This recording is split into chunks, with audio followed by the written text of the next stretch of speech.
There is a brilliance to R-Type simplicity.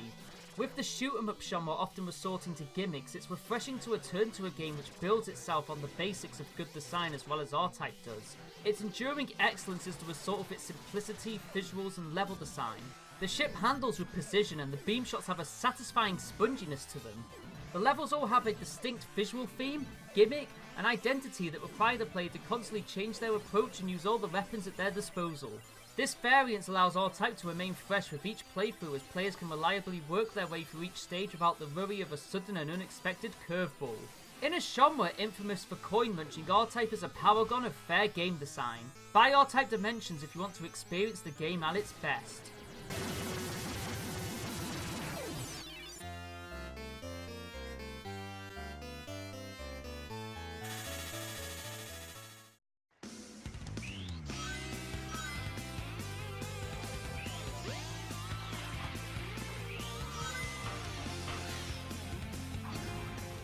Designed to show off the technical capabilities of the Dreamcast, Sonic Adventure is a decent at best platformer that has sadly lost much of its shine with age.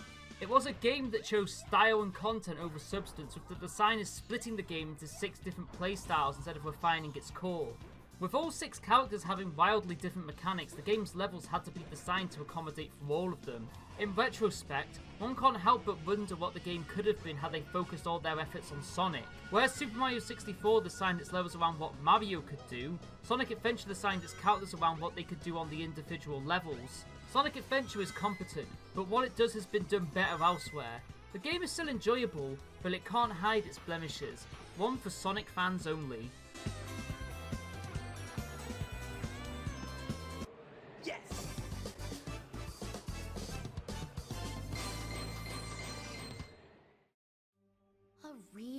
Gentlemen, I just turned my back, but you didn't strike. You are fucking with me!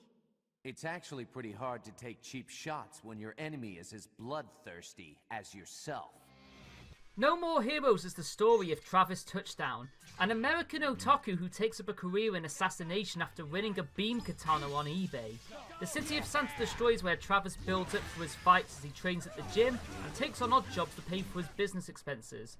Santa Destroy is a barren sandbox, but this only enhances the feeling of being trapped in a dead-end town while you work towards something bigger. Combat consists of battle arenas where Travis moves from room to room fighting enemies until the next area opens. It's a system rooted in arcade beat-em-ups and works fine in a game built around its boss battles. Travis's interactions with the other assassins bring out the best of him as he bounces off their cartoonish personalities. It may not be Goichi Suda's best game, but it's easily his most charming.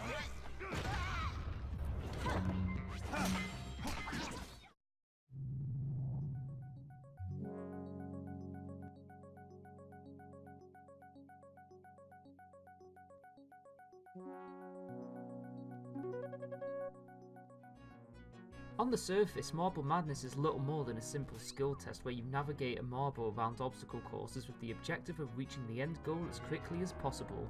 Mechanically, it's a very tightly made game with great attention to detail going into the design of its 6 levels. As a game that can be beaten in less than 3 minutes, there's little room for slack in its design.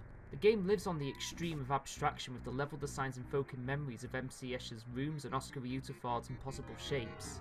The soundtrack has this glassy, crystal changing to it as your marble navigates around the dangers that await in the maze. Marble Madness is a solid game and was a breakout hit for a young Mark Cerny. The game loses some playability without the trackball, but it's still a good play regardless.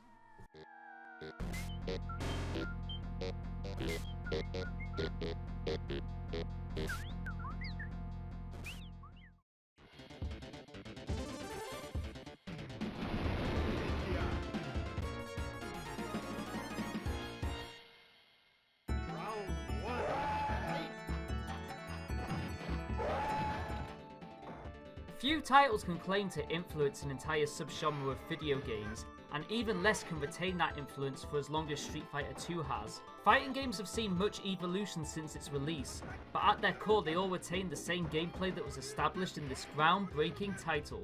By modern standards, Street Fighter 2 is basic. With only 8 playable characters, slow movement speed, limited movesets and no super combos, it represents fighting games at their absolute purest. Depending on your preference, you may either love or loathe playing Street Fighter in such a stripped back state.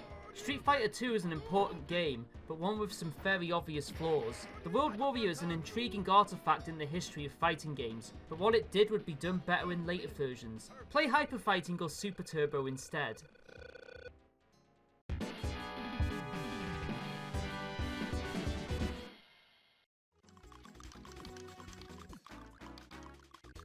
I'm gonna win! Here, dude. I'm gonna win! Panel de Pon, Tetris Attack, regardless of what you call it, Puzzle League is an overlooked classic of the battle puzzler subgenre. Released in response to the rest in Pokemon craze that had emerged in the late 90s, it would be the first and only Pokemon game to be based on the anime, becoming one of the few N64 games to utilise full motion video cutscenes. Despite visual similarities to other column-based games, Puzzle League does not use a drop-piece system. Instead, the player is given a stack which must be erased by matching 3 or more blocks of the same colour. Puzzle League would gain cult status and give birth to a small but dedicated community of players who still compete in Puzzle League tournaments to this day. If you wish to pick up Puzzle League, then this is one of the better versions to start with.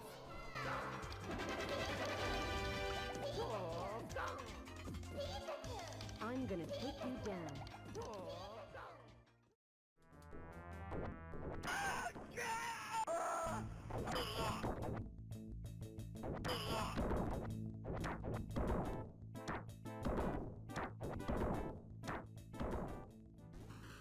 The 1980s saw a boom in high fantasy thanks to Conan the Barbarian popularising the genre and turning Arnold Schwarzenegger into a global superstar. With fantasy being hot, it was inevitable that video games would create their own Conan. Many wannabes emerged, but none were quite as memorable as Sega's Golden Axe. Compared to later beat-em-ups such as Final Fight, Golden Axe was a fairly tame affair. Combat is built around slow hits and avoiding two-sided attacks which leave you at the enemy's mercy.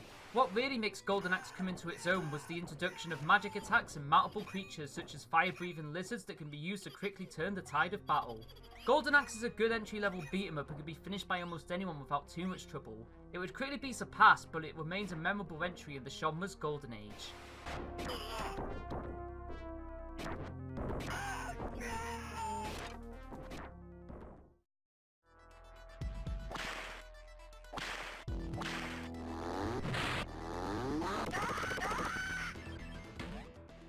With the independent industry thriving, weird games have become something of the norm, as many titles bombard players with the kind of idiocy that often only makes sense in the creator's head. You don't have to understand the joke, but rest assured it will provoke a reaction out of you.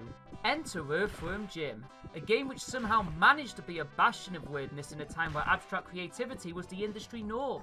Earthworm Jim is weird, outlandish even, and yet it never oversteps that boundary. Everything makes sense in the context of the game, resulting in the environmental and play variety that the game is best remembered for. The stand and shoot gunplay could have been handled better, and it's sometimes difficult to tell what you can and cannot interact with, but Earthworm Jim is still a very playable game if you don't mind some minor inconveniences.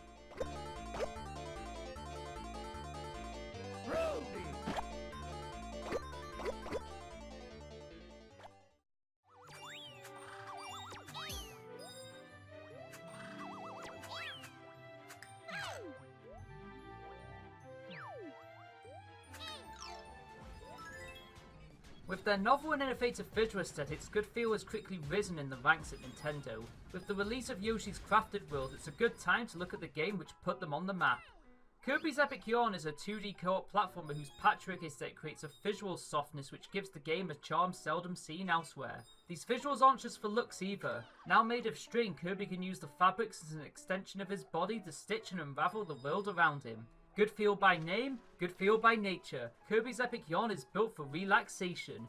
It is an easy game where challenge is optional. The player doesn't have to fret over gathering gems and collectibles if they don't want to. The game isn't for everyone, however, and the lack of challenge can wear thin with more serious players. It's a unique entry into the series.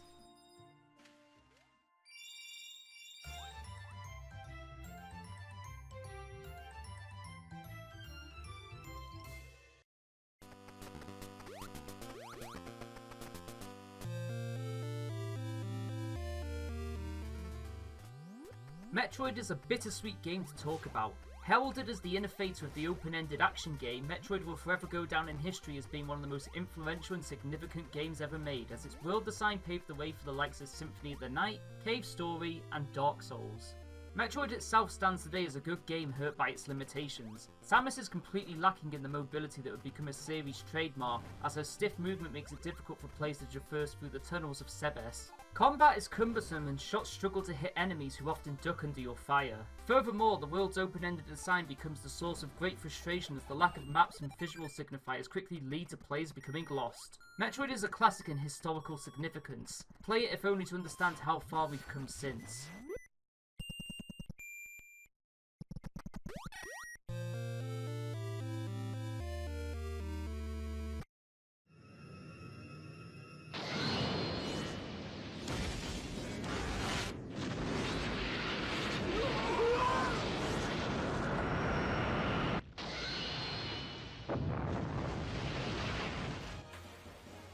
The 90s were a golden age for Japanese role-playing games as the release of Final Fantasy VII broke Squaresoft into the mainstream. Final Fantasy's success would see Square gain what was almost an impunity in the market, allowing them to release anything knowing that it would find success off the strength of their brand alone. Xenogears would be a standout among the JRPG new wave as one of the great cult classics of its era. The martial arts and mech suit-based battle systems were inspired innovations that helped break up an adventure spanning over 50 hours. Its sci-fi storyline is shrouded in themes of morality and religious symbolism, which along with some wonderfully animated cutscenes help make Xenogears among the most engaging JRPGs ever made, at least until Disc 2. Had its structure not fell apart, Xenogears would have easily been perfect. A great tragedy, but at least we would find redemption in the Xenoblade series.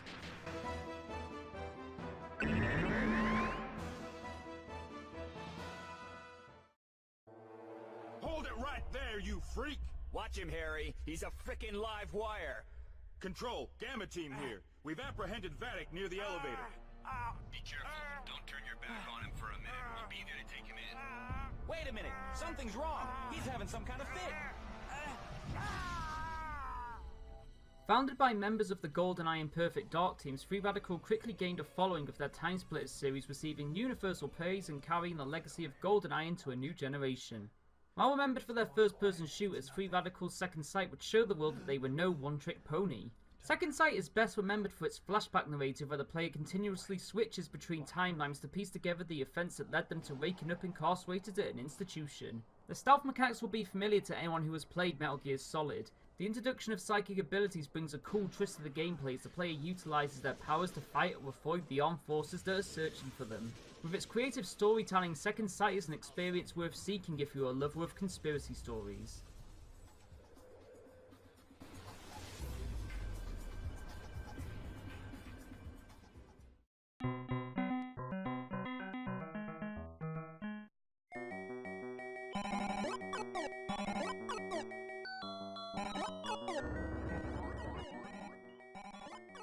Video games have a weird knack for releasing sequels whose gameplay has little in common with the original. It's difficult to trace where this practice originated, but Dig Dug 2 may be one of the earliest examples. The sideways perspective of the subterranean chambers is swapped out for a bird's eye view as Dig Dug now fights monsters above ground on a series of islands. The air pump can still blow monsters up from the inside out, but you'll never want to use it. Dug may no longer be underground, but you're still digging as this drill serves a new purpose: to break the islands and sink the monsters into the ocean. This is the real way to play if you want a high score. The creativity of making a new game from the same premise is worth applauding. It's not as iconic as the original, but Dig Dug 2 is worthy of its legacy.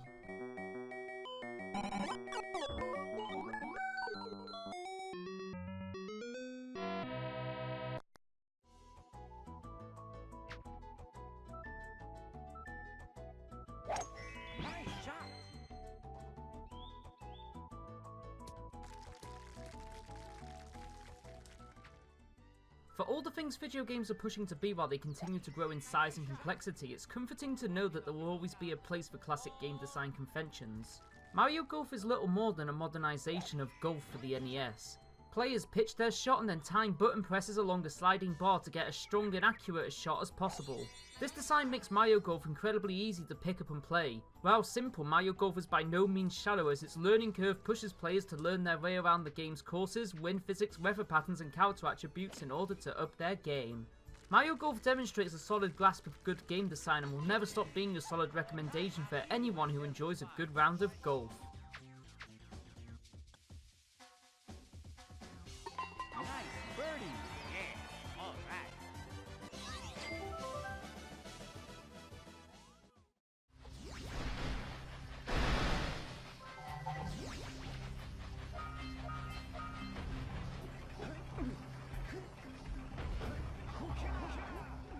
Jak and Daxter is a game from a short-lived period that exists between the childish wonder of 90s platformers and the edgy cynicism of the early 2000s.